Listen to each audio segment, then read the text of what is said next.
Mais par-dessus le marché, on veut établir des sanctions sur l'Afrique du Sud. C'est pas seulement couper l'aide. On veut établir des sanctions.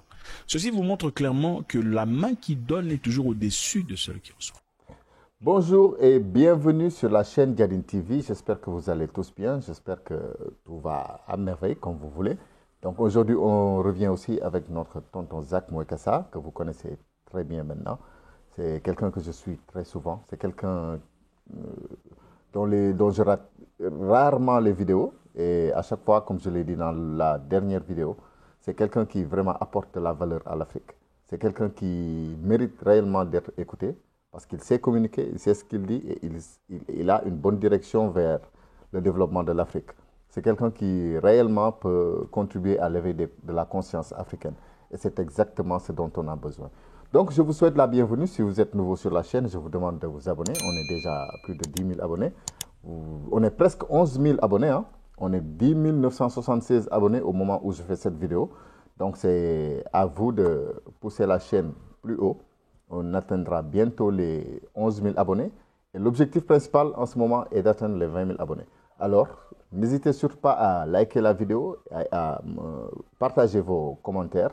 Comme ça, je saurai si vous avez des conseils, si vous avez des critiques et des suggestions, vous pouvez les mettre en commentaire. Comme ça, je saurai comment faire évoluer la chaîne dans le bon sens. Donc, voici notre tonton Zach Mwekassa qui revient avec une vidéo qui s'intitule « Trump aide les dirigeants africains à devenir plus responsables ». Donc voilà, comment en faisant? En leur coupant les aides. Effectivement, parce que c'est comme ce dont on parlait hier. Quand on veut aider une personne, on peut lui donner du poisson tous les jours. On peut lui donner son poisson quotidien. Mais quand on veut réellement l'aider, on lui apprend à pêcher. Mais la question se cache sous la lumière, disons.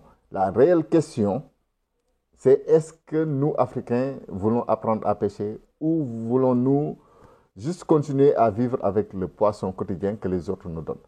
Et je pense que le président Donald Trump va vraiment apporter un changement qui, finalement, va éveiller les Africains. Est-ce qu'on va continuer à tendre la main ou bien est-ce qu'on va essayer de trouver nos propres voies et moyens pour développer notre cher continent? Uhuru Kenyatta, ex-président du Kenya, un homme qui a été très influent dans son pays, a fait un petit discours très intéressant. Suivant. I saw some people the other day crying, oh, I don't know, Trump has removed money. He said he's not giving us any more money. Watu wanalia. Why are you crying? Donc, il dit qu'il a vu des gens qui pleurent parce que Trump a décidé d'arrêter de nous donner de l'argent. Donc, Trump a coupé les aides. Donc, il a vu des personnes pleurer et s'attrister sûrement à cause de ça. Ah, ça, c'est purement nous. C'est parce qu'on a été éduqués dans ce sens. Qu'on a toujours besoin de l'aide de l'autre parce que nous, en tant qu'Africains, on ne peut pas se développer par nos propres voies et moyens. Donc, c'est l'éducation qu'on a reçue. Donc, comme le disait Kamal, je ne sais pas si vous vous rappelez, il disait « Bienvenue dans la savane ». Oui, ici, mes pères et moi savons très bien quémander. Nous savons très bien demander de l'aide. Donc, c'est cette aide-là qui a été arrêtée. Et donc, ceux qui ne dépendaient que de cette aide, que du poisson quotidien, ont reçu un choc. Et c'est ça qui a attristé les gens, c'est ça qui a fait pleurer les gens. Mais lui, il dit, pourquoi est-ce que vous pleurez? Ce n'est pas votre gouvernement. Écoutons-le. It's not your government, it's not your country. Ce n'est pas votre pays. Donc, avant tout, qu'est-ce que vous pensez de la décision de Trump? Est-ce que vous pensez que c'est légitime? Est-ce que vous pensez que c'est normal? Dites-moi vos avis en commentaire, que je sache. He has no reason to give you anything. Non. I mean, hey, you don't pay taxes in America. Vous ne payez pas d'impôts en Amérique. He is appealing to his people. Shauri yenu bana. Il fait appel à son peuple. This is a wake-up call for you to say, okay, what are we going to do to help ourselves? Il dit que ça, c'est un signal d'alarme pour nous. Pour enfin qu'on réalise et qu'on se pose la question, qu'est-ce qu'on peut faire pour nous aider par nous-mêmes, quoi? Au lieu de pleurnicher. Instead of crying, tujiulize, what are we going to do? Haya, ametoa hiyo pesa, sasa tutafanya namna gani jameni? What are we going to do? Yeah? Yes. To support ourselves. Yes. Qu'est-ce qu'on va faire pour nous aider nous-mêmes? C'est ça la question qu'on doit se poser. On ne doit pas se dire ou bien pleurer ou pleurnicher parce que la main qui donne ne veut plus donner. Non. On doit plutôt se poser la question comment est-ce qu'on peut faire pour que les générations suivantes de l'Afrique ne soient plus obligées d'attendre l'aide de qui que ce soit. Comme ça, au moins, si quelqu'un décide d'arrêter ces aides, là, au moins, il n'y aura pas de répercussions négatives sur la vie des Africains. Because nobody is going to continue holding out a hand there to give you. Non. It is time for us to use our resources for the right things. We are the ones who are using them for the wrong things. Exactement. Parce que là, il est temps que vraiment l'Africain se conscientise, l'Africain se réveille et sache qu'il doit utiliser ses propres ressources et ne pas seulement attendre une main qui va nous donner la nourriture journalière, quoi, je veux dire. Monsieur Uhuru Kenyatta est très clair. Il explique ici combien les Africains sont en train de pleurnicher suite au désir de Donald Trump d'arrêter d'aider les pays africains. USAID, USAID. Il dit, mais pourquoi vous vous emmerdez? Parce que, bon, écoutez, c'est leur argent, ce n'est pas votre président de la République. C'est sa responsabilité et leur droit d'élire, de ne plus vous donner de l'argent. C'est très évident. Je vais vous rappeler ici, les amis, que les États-Unis d'Amérique, à travers Donald Trump, viennent d'arrêter d'envoyer les aides partout dans le monde. Okay? Ils ont signalé vouloir arrêter pendant au moins 90 jours. Et beaucoup de gens sont en liesse, mais cette liesse totalement négative. Je vais vous rappeler ici qu'en 2022, combien les pays africains sont des mendiants. Chaque pays africain a reçu des États-Unis de 125 millions de dollars. Là, c'est finalement quelque chose qui devrait devenir une honte pour nous. Le simple fait de recevoir de l'argent des États-Unis, parce que c'est la main qui te donne à manger qui réellement te contrôle. Hein. Donc c'est ça. Donc il va falloir que les Africains, à l'unisson, essaient de trouver une solution. Essayer de trouver une solution à ce fléau, à ce problème. Parce que vraiment, si le monde nous considère comme des gens affamés qui ont tout le temps besoin d'aide, finalement, c'est à cause de nous, parce que c'est nous qui restons, c'est nous qui décidons de rester dans cette mendicité. Appelons ça de la mendicité, parce que vraiment, on attend toujours qu'une autre main vienne nous aider. C'est ça qui nous est arrivé avec la France, c'est ça qui nous est arrivé avec d'autres pays, dont les États-Unis et tout ça. Donc finalement, comment est-ce qu'on peut se faire respecter?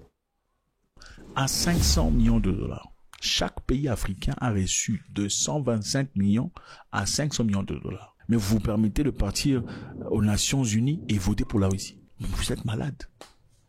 Vous vous permettez de partir voter contre les États-Unis d'Amérique, grand pays. Attendez, je vous donne de l'argent, ça vous crée des emplois, ça vous crée des opportunités, ça vous donne de ARV et vous vous permettez d'aller voter pour la Russie. Et vous pensez que je vais vous regarder au nom de la dignité et la gentillesse, la sympathie? Donald Trump a élu d'arrêter temporairement, ok, l'aide qu'on donne aux pays étrangers pour essayer d'évaluer qui sont ces pays qui sont en bonne communication ou qui soutiennent le foreign policy, la politique étrangère des États-Unis. Ah, donc c'est compréhensible, hein? Moi je pense que c'est complètement compréhensible. Okay, parce que là, quand quelqu'un te fait vivre, entre guillemets, quand quelqu'un te donne l'argent et que toi tu l'acceptes, quand quelqu'un te donne le poisson quotidien et que toi tu acceptes cette position, finalement si tu te retournes contre lui ou bien que tu fasses quelque chose qui semble être aux antipodes ou bien réellement le contraire de ce pourquoi peut-être il t'aide, bah là c'est normal qu'il arrête un peu les aides pour réévaluer, pour revoir vraiment les clauses du contrat, hein, je veux dire. Bon, peut-être que là, on peut dire par exemple que c'était pas vraiment contre les États-Unis, par exemple, mais c'était vraiment contre la politique américaine extérieure de l'époque, quoi. Parce que là, par exemple, moi, je pense que Trump est quelqu'un qui va vraiment faire en sorte que les choses reviennent à leur place d'origine. C'est-à-dire que le puzzle est déjà sans dessus-dessous, donc il faut remettre chaque pièce à sa place. Et pour ça, il faut arrêter certaines choses. Et effectivement, hein, parce que si les Africains, l'Afrique globalement, a été et encore ça en colère contre ce système en place, il est alors complètement compréhensible qu'on aille vers la Russie pour créer des liaisons entre pays, ou disons plutôt une relation gagnant-gagnant. Mais Trump, lui, en tant que patriote, quand il arrive, Trump en tant que président des États-Unis, en tant que, avant tout, citoyen américain, il est totalement légitime que dès qu'il arrive, qu'il regarde les intérêts de son propre pays. Donc en réalité, on ne peut même pas lui en vouloir. Donc, si vous soutenez ma politique étrangère, manifestement, je vous donne de l'argent. Si vous ne le faites pas, dans ce cas, ça sert à rien de vous donner de l'argent. Attendez, c'est simple. Vous avez un enfant dans votre maison, un enfant qui ne vous appartient pas. C'est un enfant du voisin ou d'un monsieur décédé quelque part. Par générosité, vous prenez l'enfant, vous l'envoyez à l'école. Vous payez ses minervales et tous ses ustensiles scolaires, vous donnez. Sans difficulté. L'enfant, quelquefois, a besoin de chaussures. Vous l'emmenez quelque part pour acheter des chaussures. Ok, besoin de t-shirts, vous faites de... Voilà. Mais finalement, l'enfant, un jour, te dit, non, ne me parle pas comme ça. L'enfant t'adresse la parole disant, ne me parle pas comme ça. Tu n'es pas mon père ou tu n'es pas ma mère. Vous faites quoi? Vous continuez à payer les... En tout cas, l'autre jour, j'ai entendu quelqu'un dire que élever l'enfant de quelqu'un d'autre, c'est avoir une maladie mentale, quoi. C'est comme si... C'est pas normal, quoi. Donc, j'ai entendu quelqu'un dire quelque chose du genre. Donc là, c'était une image, c'était un exemple, mais un exemple qui reflète fidèlement la réalité. Parce que là, on se fait aider. C'est nous qui voulons nous faire aider. Alors qu'en réalité, nous avons toutes les richesses, nous avons toutes les ressources. Aujourd'hui, surtout en 2025, l'Afrique vraiment a la possibilité de se dégager de ce piège-là, de ce trou dans lequel il est. Ok, vous voyez ce que je veux dire? Donc nous sommes dans un trou depuis plusieurs siècles maintenant. Et ce trou-là a été créé par d'autres pays, par d'autres... voilà quoi, vous comprenez ce que je veux dire. Mais quand même, on est toujours dedans. Et dans nos mentalités, nous avons été éduqués d'une façon telle que nous avons tout le temps cette impression d'avoir tout le temps besoin de quémander, d'avoir tout le temps besoin de l'aide de quelqu'un d'autre. Parce qu'ils nous ont fait croire qu'on était tellement pauvres que nos esprits sont finalement devenus pauvres. Nous sommes émotionnellement et mentalement pauvres et il est temps que ça change complètement. Il est temps que ça s'arrête complètement. Il est temps qu'on communique entre nous et il est temps qu'on fasse les efforts nécessaires pour nous sortir de cette situation. Évidemment, ça devient compliqué. C'est vrai qu'il y a certaines personnes qui continueront. D'autres personnes diront, attends, j'arrête, si je ne suis pas ton père dans ce cas, tu prends soin de toi. C'est exactement ce qui se passe avec les États-Unis d'Amérique. Julius Malema, le Sud-Africain, a fait un commentaire intéressant suivant. The EFF has noted the threat by the President of the United States of America, Donald Trump, who has issued a threat to cut foreign aid to South Africa and impose sanctions on South Africa. Ok, les États-Unis d'Amérique ont imposé des sanctions déjà sur l'Afrique du Sud. C'était basé sur le fait que l'Afrique du Sud était accusée de ravir les terres qui appartiennent aux Blancs. Suivant. For adopting legislation that permits the expropriation of land without compensation and implementing policies that addresses historical race-based inequalities in our country. The statement by Donald Trump is offensive and undermines our sovereignty. Laissez-moi une seconde que je puisse lire ce que Donald Trump a écrit. South Africa is confiscating land and treating certain classes of people very badly. It is a bad situation that the radical left media doesn't want to so much as mention. A massive human rights violation at a minimum is happening for all to see. The United States won't stand for it. We will act. Also, I will be cutting all of future funding to South Africa until a full investigation of the situation has been completed.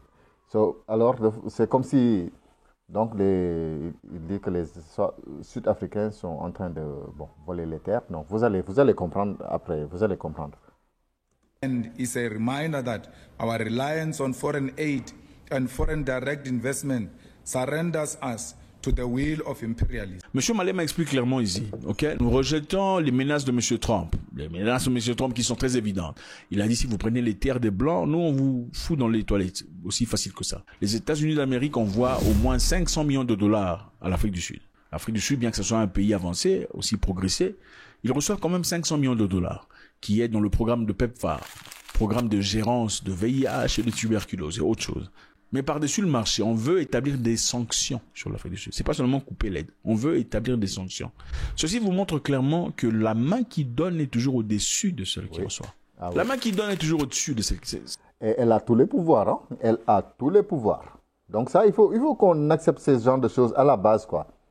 C'est-à-dire, la main qui donne est celle qui a réellement le pouvoir. Elle a tous les pouvoirs, quoi. Donc si nous acceptons d'être la main tendue, alors acceptons ce que nous impose la main qui donne. Donc c'est exactement ça. Nous n'avons pas à pleurer ou à pleurnicher parce que Trump a décidé d'arrêter les aides. Ce qu'il nous faut réellement, c'est une conscience. C'est une conscience collective. Une conscience qui va nous permettre de savoir que l'Africain n'est pas si petit qu'on veut nous le faire croire. Une conscience qui nous permettra, en tant que chaque Africain, je dis bien, en tant que chaque personne africaine, de se sortir de cette situation, quoi. De se sortir de cette situation dans laquelle on le voit comme quelque chose d'insignifiant. Je ne dirais même pas quelqu'un d'insignifiant, je dirais plutôt quelque chose d'insignifiant. Et la seule façon que l'être humain a pour pouvoir se faire respecter est déjà de se respecter lui-même. Si on se respecte nous-mêmes, si on se respecte soi-même, donc c'est déjà une porte d'entrée, c'est déjà un grand pas, c'est déjà un pas de géant pour accéder au respect des autres.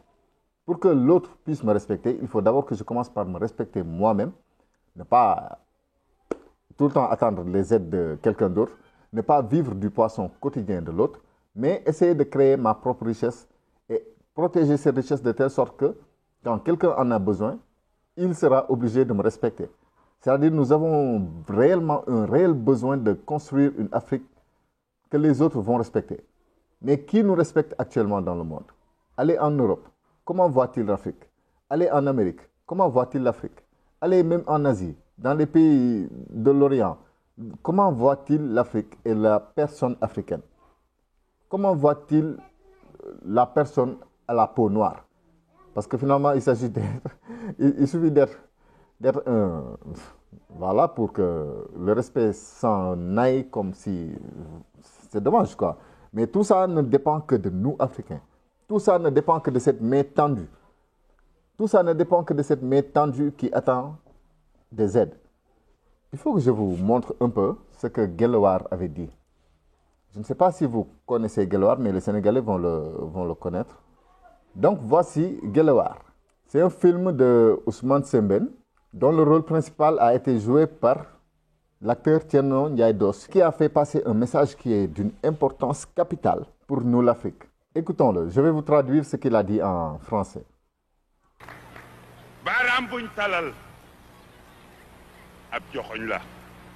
Là, il dit que tendre le doigt, c'est désigner quelque chose. Vous le savez bien. Mais 5 doigts qu'on tend à quelqu'un qui passe, c'est de la mendicité. Nos dirigeants sont ici, ils nous ont regroupés ici. Savez-vous pourquoi?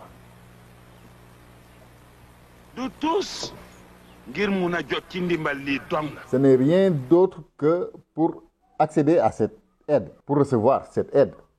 Donc vous voyez sur l'écran, c'est une aide alimentaire qui a été donnée par un pays. Et les dirigeants du pays ont regroupé la population pour chanter et danser pour ça, quoi.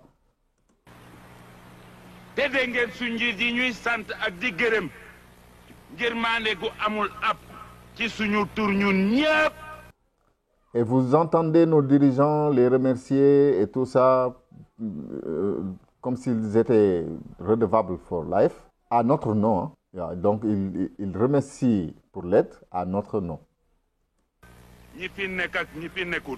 Ceux qui sont là ou pas. Tout ça pour ceux qui nous ont fait parvenir cette aide.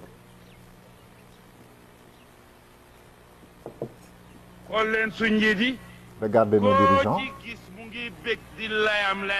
Chacun d'entre eux est heureux et Layem Layemi, je ne sais pas comment traduire ça. Dites-moi les wolofons, comment traduire Layem Layemi. Ils sont en train de faire, comment dire quoi, tapalé. C'est du tapalé quoi, c'est du tapalé quoi. Ils font du tapalé. En wolof on dit tapalé, mais en réalité c'est tapalé. Tapalé, on a juste modifié, bon, on a parlé le français à notre accent. Finalement ça devient tapalé. C'est-à-dire faire quelque chose comme ça, bon, juste pour frimer quoi, disons. Ils sont là à frimer et à être contents.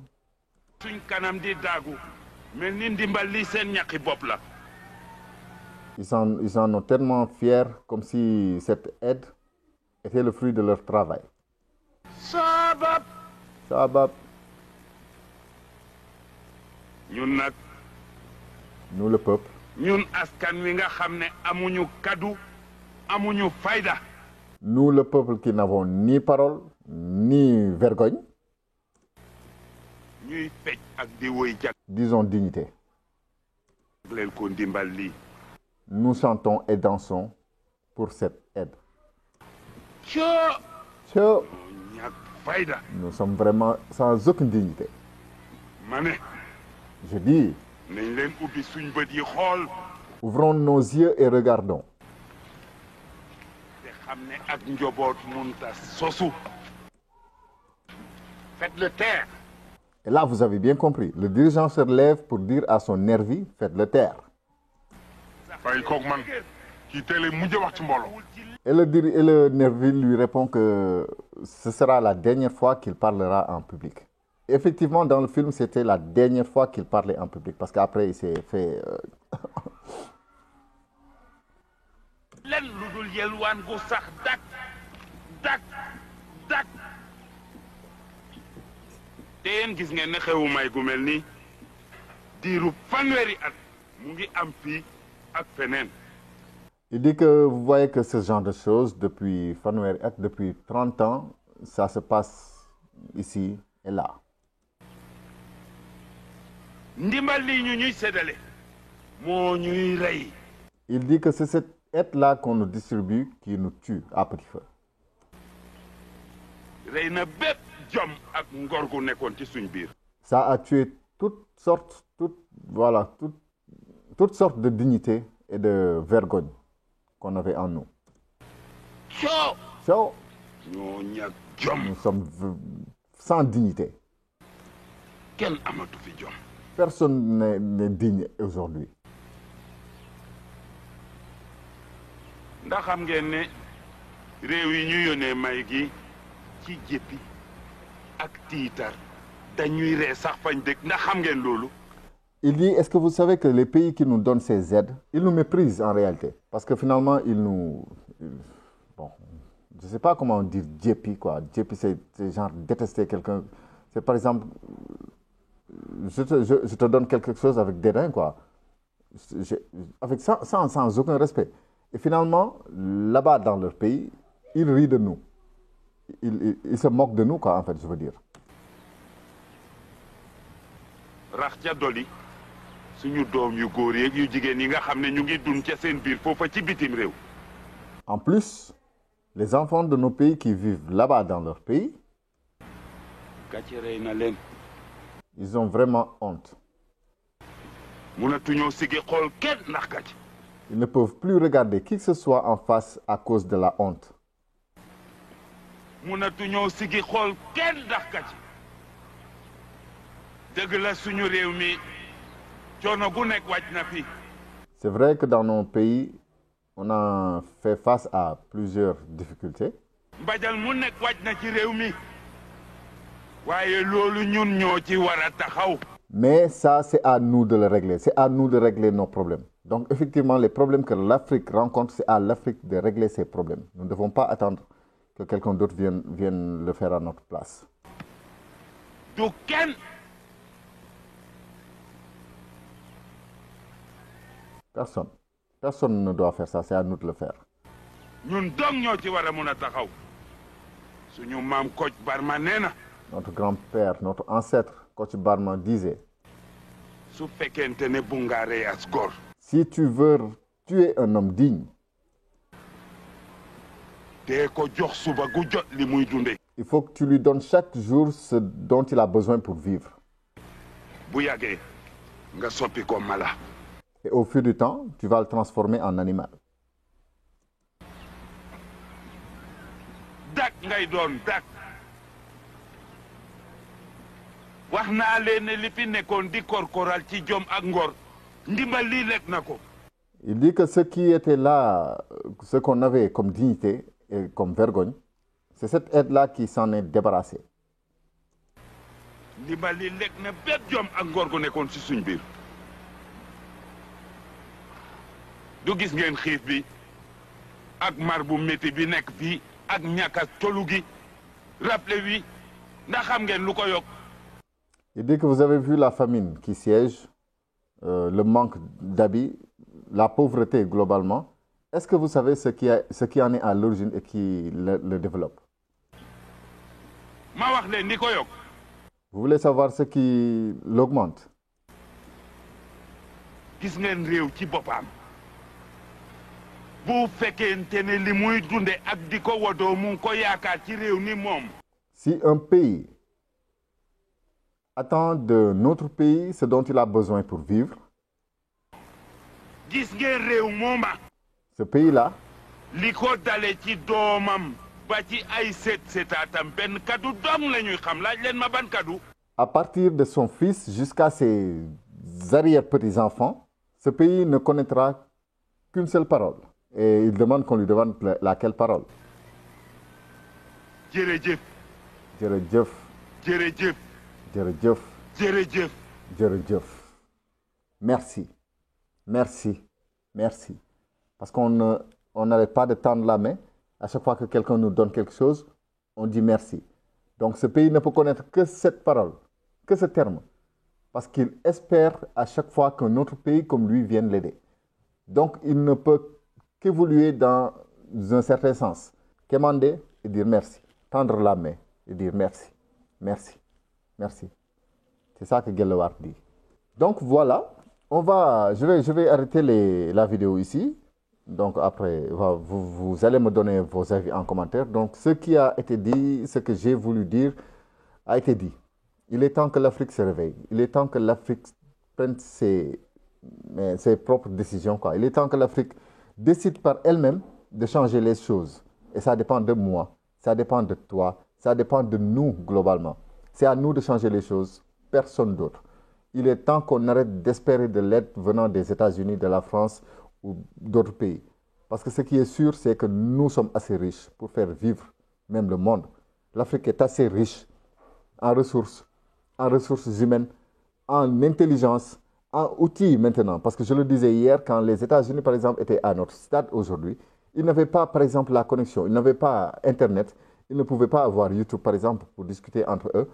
Donc, aujourd'hui, nous avons une avance, une certaine avance. Si, par exemple, on était tous sur la même ligne de départ, nous, Africains, on a une certaine avance parce qu'aujourd'hui, là où nous en sommes, quand les Américains étaient au même niveau ou quand les Européens étaient au même niveau, ils n'avaient pas la possibilité de communiquer entre eux. Mais nous, on a la possibilité de communiquer rapidement entre nous. Je peux faire cette vidéo et dans 24 heures, peut-être qu'elle pourrait même faire le tour du monde. N'importe qui peut regarder la vidéo n'importe où sur la planète. Donc c'est un bonus, c'est un plus qu'on doit utiliser pour nous développer. Et encore une fois, nous unir. Il nous faut nous unir. Il ne faut pas que le Sénégalais se dise que je suis Sénégalais, donc ce qui arrive au Burkina ne me concerne pas. Il ne faut pas que le Burkinabé se dise je suis Burkinabé, donc ce qui arrive à la Côte d'Ivoire ne me concerne pas. Il ne faut pas que l'Ivoirien se dise que ce qui arrive au Nigérien ne me concerne pas. Nous sommes tous un seul et unique peuple. Nous devons tous être un seul et unique peuple. C'est la seule façon de faire en sorte que l'Afrique décolle de ses propres ailes. Je disais hier que nul ne peut s'envoler, nul ne peut décoller avec les plumes d'un autre. Et actuellement, ces aides-là ne sont que les plumes d'un autre. La seule façon de s'envoler, la seule façon de décoller, la seule façon de visiter les nuages, c'est réellement de voler par nos propres ailes. Et nous en avons des ailes. Nous en avons des ailes, surtout aujourd'hui. Donc aujourd'hui, il nous reste juste à être conscient de ce que le ciel nous a donné et faire en sorte d'utiliser ça à bon escient. Et enfin, éveiller nos consciences, nous unir d'abord consciemment, nous unir émotionnellement, avant même de parler d'effacer des frontières et de créer une Afrique unie. Mais je vous laisse avec la question. Croyez-vous que c'est possible, une Afrique unie, une confédération, peut-être disons les États-Unis d'Afrique? Pensez-vous que c'est possible? Personnellement, j'ai ma réponse sur ce sujet. Mais je vais vous laisser me donner vos avis en commentaire. Comme ça, je saurai exactement ce que vous pensez. Donc, je vous donne rendez-vous dans une prochaine vidéo et je vous remercie d'avoir regardé la vidéo. Merci de l'aimer, de la partager et de me laisser vos avis en commentaire. À bon entendeur, il y a Dieu